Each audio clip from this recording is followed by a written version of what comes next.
Pak Denny Indrayana membuat surat terbuka menjelaskan tentang berbagai manuver kekuasaan sehingga Partai Demokrat bisa naik 300%. Itu kalau ingin membangun demokrasi Indonesia yang sehat agar berbagai manipulasi DPT itu tidak terjadi lagi. Kalau tidak percaya silahkan datang di Pacitan, silahkan datang di Ponorogo di mana DPT-nya memang dimanipulasi sehingga perolehan suaranya meningkat drastis di basis partai tersebut. Ini kalau Pak Denny Indrayana mau mendudukkan diri sebagai sosok pemikir yang betul-betul berpikir bagi kemajuan Indonesia Raya, berpikir di dalam meningkatkan kualitas demokrasi di Indonesia.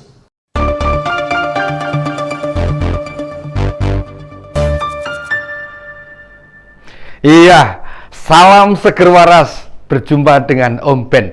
Akhirnya PDIP ini tidak bisa tinggal diam membiarkan Denny Indrayana menuduh Presiden Joko Widodo. Menurut mantan Wamenkumham ini, tidak seharusnya Presiden cawe-cawe di Pilpres tahun depan. Dan layaknya berdiri netral, tidak condong ke pasangan capres tertentu. Pak Denny merasa punya dasar menyampaikan keberatan itu. Lantas Pak Denny menyebut ada 3 hal, 3 bukti yang disampaikan mengapa Presiden disebut cawe-cawe dalam Pilpres 2024 mendatang. Pertama, ada informasi kalau yang akan ikut kontestasi Pilpres 2024 mendatang hanya 2 pasang calon saja. Sementara koalisi perubahan akan diproses di KPK. Tuduhan itu didasarkan pada seorang mantan wapres yang bertemu presiden dan menyampaikan cerita itu. Lalu sang mantan wapres bercerita kepada Pak SBY. Hingga kemudian cerita itu didengarnya. Lalu bukti yang kedua, keterlibatannya Pak Muldoko dalam upaya mengambil alih Partai Demokrat. Dibiarkan oleh istana. Menjadikan seakan-akan tindakan tersebut direstui. Dan yang terakhir, yang menunjukkan Presiden cawe-cawe, ada upaya penekanan pimpinan parpol agar tidak mendukung Pak Anies Baswedan. Berdasarkan 3 hal tadi, Pak Denny meminta agar Presiden diturunkan dari jabatannya. Apakah argumen-argumen yang disampaikan itu sesuai dengan fakta? Benarkah tudingan tadi adalah terjadi? Sekjen PDIP ini, Pak Hasto Kristianto, meradang dan meminta Pak Denny mestinya tidak melihat proses pemilu 2024 saja. Indonesia sudah rutin menjalankan pemilu dan zaman Orde Baru, pelaksanaan pemilu yang luber dan jurdil tidak pernah dilakukan. Luber dan jurdil itu langsung, umum, bebas, rahasia, jujur dan adil. Tapi setelah robohnya Orde Baru, era pemilu dengan mencoba menerapkan sistem demokrasi yang sesungguhnya mulai dijalankan, yakni pada tahun 1999. Bahkan sistem mencoblos gambar partai itu diubah menjadi memilih caleg yang dikehendaki. Serta sekarang rakyat bisa langsung memilih presiden. Apa Pak Denny pernah bersuara apa yang terjadi pada tahun 2009? Ada partai politik yang bisa mendapatkan kenaikan suara 300%. Sementara PDIP dalam berbagai pemilu kenaikannya paling hanya 8%. Kata Pak Hasto itu. Ya. Coba kita lihat data hasil tiap pemilu untuk beberapa partai besar. Paling tidak mulai dari 2004. Mengapa? Karena tahun 1999 penyelenggara pemilu itu partai politik dan pemerintah. Tidak bisa jadi tolak ukur, dan juga parpolnya ada 48. Banyak sekali parpolnya. Kalau mengingat tahun itu benar-benar kacau. Untung kita semua mau menerima hasil pemilu dengan baik. Kita bongkar data Golkar terlebih dahulu. Pemilih Golkar terus turun dari 2004 ada 24,4 juta suara dengan 129 kursi DPR. Lalu di tahun 2009 dapat 15 juta suara dengan 106 kursi di DPR. Di 2014 memperoleh 18 juta suara atau sekitar 91 kursi di DPR. Tapi meski suara naik, jumlah kursinya turun loh. Kemudian di 2019 mendapat 17,2 juta suara, senilai 85 kursi. Kita lihat nih, yang PDIP sekarang.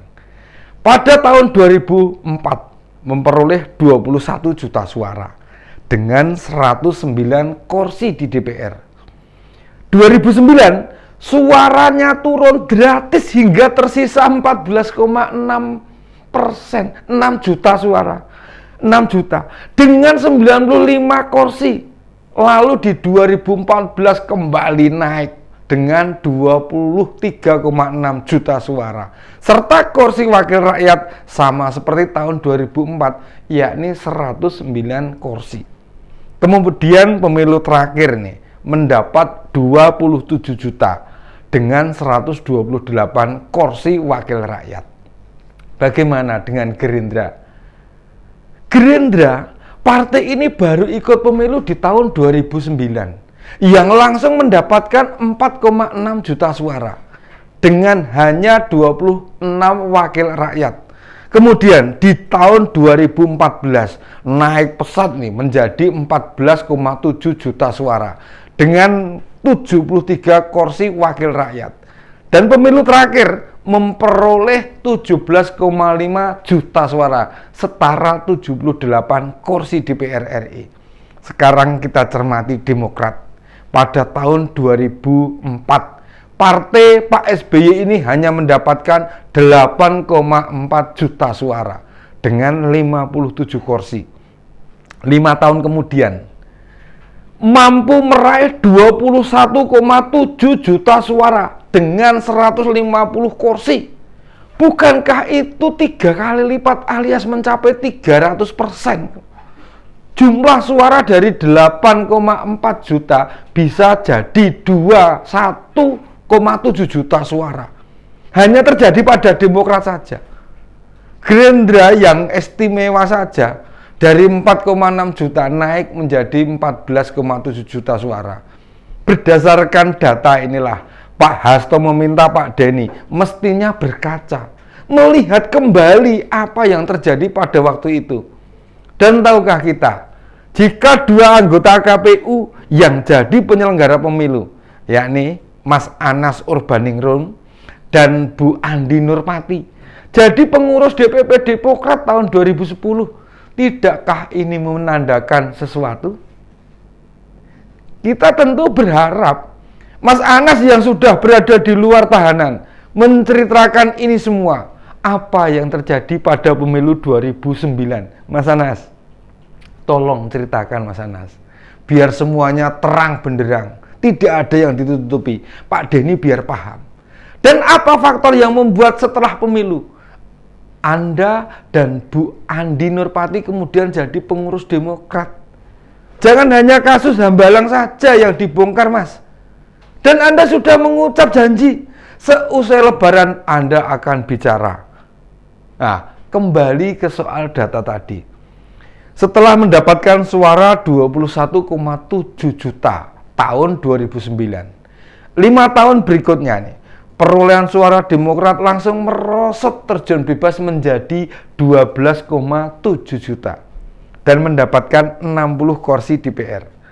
Dan di pemilu terakhir terbukti mereka suaranya makin turun dan hanya ada 10,8 juta. Dengan jumlah kursi DPR cuma 54. Nah, atas data itu, apa yang bisa dijelaskan oleh Pak Denny Indrayana? Oh iya, nih, sebagai informasi tambahan, Pak Denny ini jadi Wamenkumham tahun 2011 hingga 2014. Dan Menkumhamnya dijabat oleh Pak Amir Samsudin, salah satu petinggi Demokrat. Kini Mas AHY yang Ketua Umum Demokrat putra Presiden SBY sedang berjuang jadi pendamping Pak Anies. Kalau kemudian Pak Denny keluar-keluar, kan tahu kepentingannya apa. Termasuk ada mantan Wakil Presiden bertemu Pak SBY. Itu beneran atau karangan saja? Jika benar, yang paling mungkin ke sana ya cuma Pak JK. Selain itu, tidak ada mantan Wakil Presiden masih bersedia berurusan politik. Apalagi dengan Pak SBY. Semua sudah terbuka selama 10 tahun kepemimpinan Pak SBY. Banyak hal yang pantas dipertanyakan. Tapi kenapa yang mau dilengserkan malah Pak Jokowi? Anda sehat Pak Denny? Salam seger waras Om Ben.